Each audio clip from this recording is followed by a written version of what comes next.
In the 1920s, Portsmouth was booming. Shoemaking, stove manufacturing, steel, brickworks, even golf clubs. Business was thriving. But this town wasn't just about building things. It was about dreaming big. After Charles Lindbergh's transatlantic flight in 1927, cities across the country jumped on aviation like it was the internet boom. Everyone wanted to be the next Silicon Valley, but for airplanes. Flying was no longer just barnstormers and daredevils, it was the future of travel. Even Henry Ford imagined a world where every home had a plane in the garage.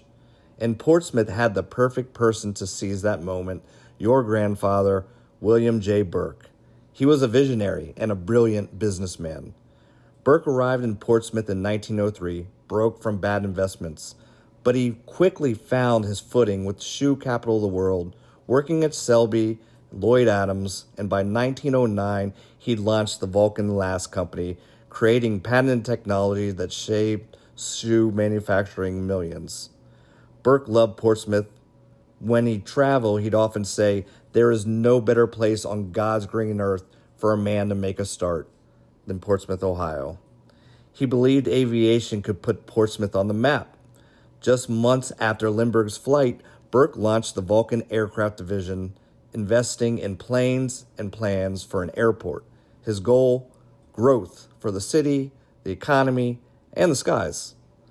By the fall of 1927, plans for the airport on Henry Rule's farm were underway, but Burke had bigger dreams, a factory and aeronautical school. On November 12, 1927, Raven Rock Airport was officially dedicated. 15,000 people were out there. There was an aerial wedding, news cameras from Path News, and even a sister ship to the Spirit of St. Louis was there. Portsmouth had arrived in the aviation world, but an airplane was needed. Enter Harvey and Wilson Doyle, Ivy League grads with a background in plane design. Harvey had an idea, a two-seat parasol monoplane that could kickstart training and sales right here in Portsmouth. They built a prototype in a converted street barn on Jefferson and 3rd. Total cost under $10,000. According to the Doyle brothers, Burke was clear-eyed. "It was a long shot and a horse race," Burke said. "We'll probably lose money, but if it flies, the excitement will be worth it." In February 1928, the plane was secretly towed to Raven Rock Airport for a test flight. Pilot Pat Love took it up, and it flew beautifully, easy to handle, responsive.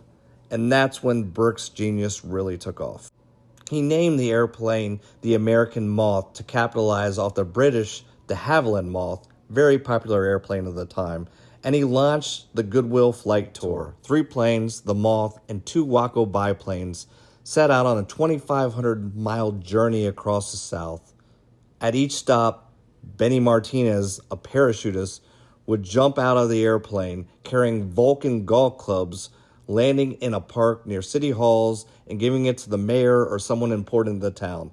It was part stunt, part sales pitch, full-on hometown pride, and total genius. The Moth captured headlines from coast to coast, flying a route that included Portsmouth, Lexington, Knoxville, Chattanooga, Atlanta, Macon, Jacksonville, Orlando, Palm Beach, Miami, Tampa, Montgomery, Alabama, Birmingham, Nashville, St. Louis, Effingham, Indianapolis, Cincinnati, and then finally at the end of March, back to Portsmouth, Ohio. When the aircade returned home, they were met with a hero's welcome, parade, cheers, and the Moth riding high on a flatbed, a symbol of everything Portsmouth could be. Letters poured in from all over the world inquiring about the Moth. Burke went full throttle. On July 27th, he announced 10 Vulcan American Moth airplanes were in production, with plans to build between 3 and 5 a week. That day, he also named Forrest Williams general manager, John Cecil sales manager, Pat Love, the pilot, as production manager as well, and unveiled plans for a new manufacturing center at Raven Rock. It was all happening. Portsmouth was poised to become a true aviation hub. Then, that same evening, July 27th, Burke fell ill and died of a heart attack. He was just 48 years old.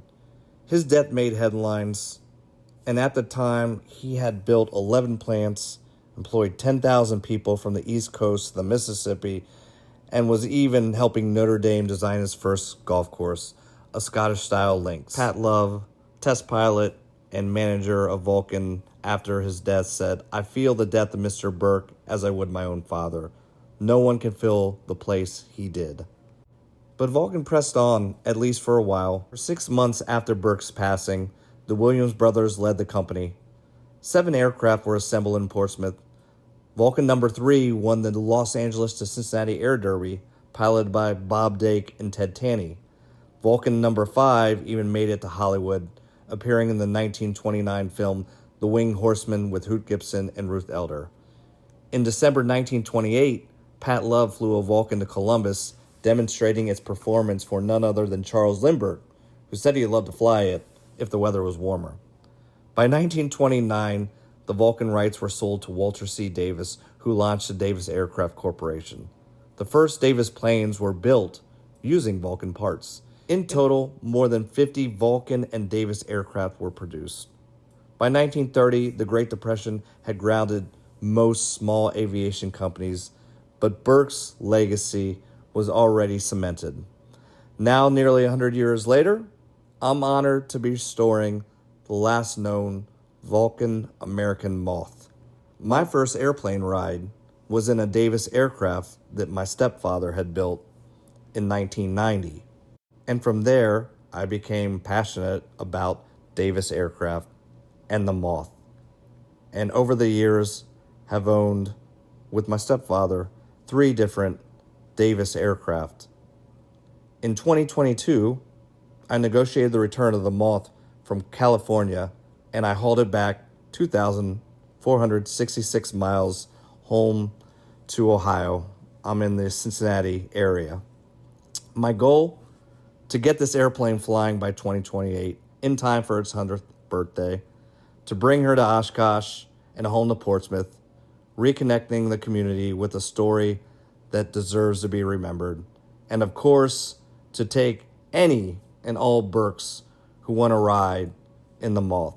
So Jeff, if you're willing, let's go buzz Raven Rock in the next couple years when we get this thing flying. Happy birthday.